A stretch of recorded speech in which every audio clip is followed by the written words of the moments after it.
Hello, magandang araw sa inyo lahat at eto na naman tayo, maghahakot naman tayo ngayon ng ating mga products dito sa kabilang shop natin dito sa Radix Motor Parts. Nandito to sa May Silow, Malabon. Ito yung mga item namin na nakatambak dun sa taas.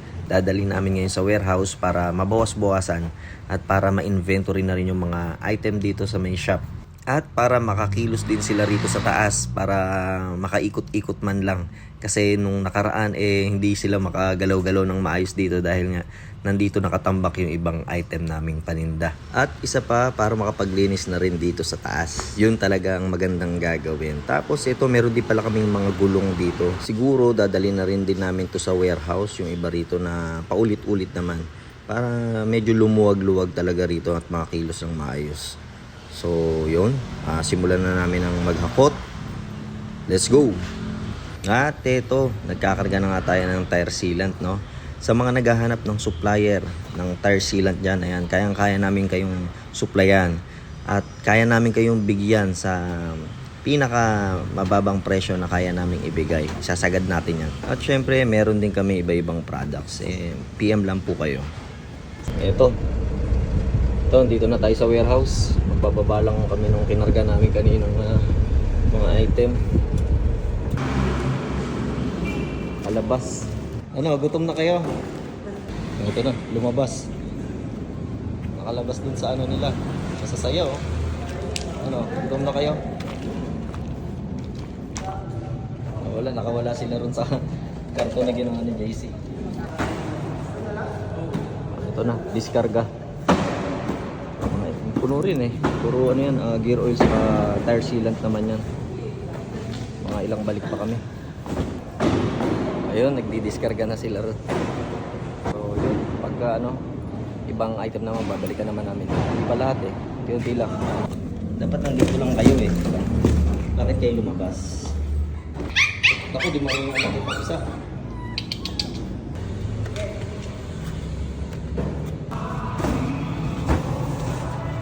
Ito nga pala yung flooring nito, itong warehouse hindi pa to parang naka-finishing. So parang rough pa.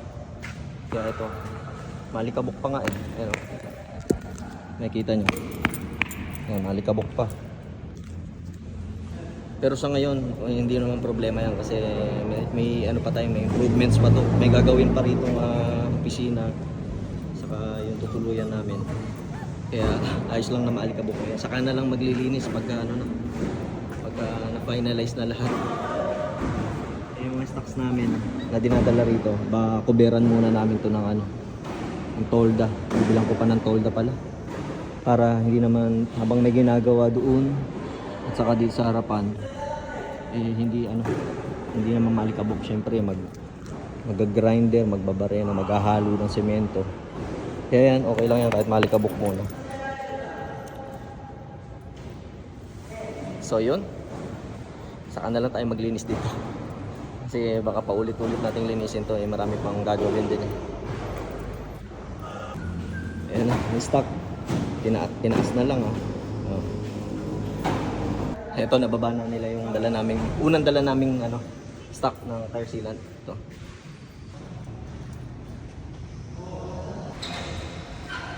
Ito yung dala naman ni JC ang ibababa. Ano naman to, mga gear oil. Yung iba na iwan pa ron Yan lang kaya ng e-trike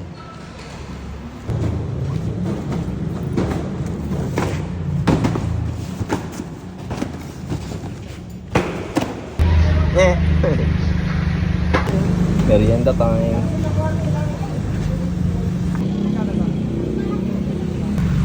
Ito na, mapupuno na ulit yung truck natin. Pangalawang hakot. Big coolant saka CVT cleaner. Tapos yun, may gear oil din doon. Ayan.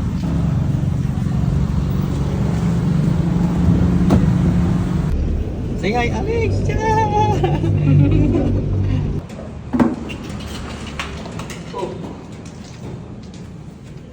Huh? Why did you do this? Why did you do that? Uh-oh. Uh-oh. Love. Mikey! Mikey, go here! Door! Wow, charap. Ito na konting tubig.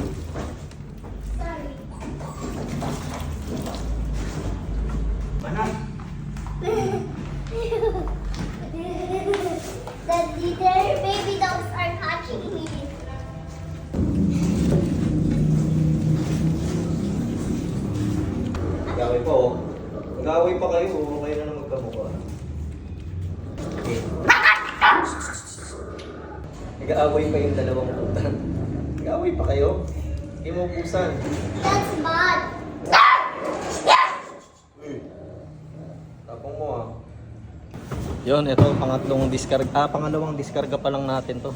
Ayan. Pig kulang. Pangatlong karga natin. Ito naman ma-extir na langis.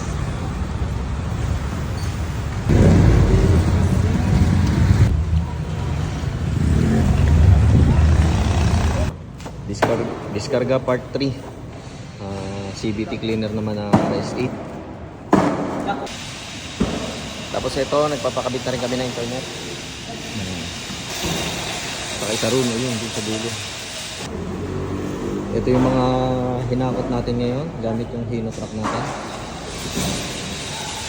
Sealant, gear oil, pick coolant. Tapos yun, nagbababa ulit dun ng CVT cleaner ng RS8 600 ml. Yun, tapos meron din doon exterior oil sandal sa loob. Yun. Eto na, nagkakalaman na paunti-unti paunti-unti. Ayan na, nagkakalaman na paunti-unti. Alright.